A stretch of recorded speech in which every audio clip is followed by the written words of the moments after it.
Hi Patazoners, so today we're unboxing this NUNIX chest freezer.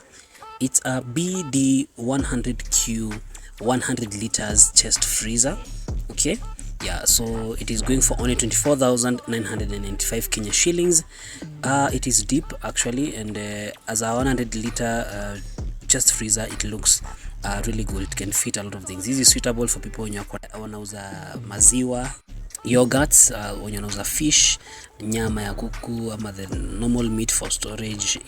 Yeah, so you can come and get this one right here at Patazone. Karibuni sana. Thank you for shopping with us.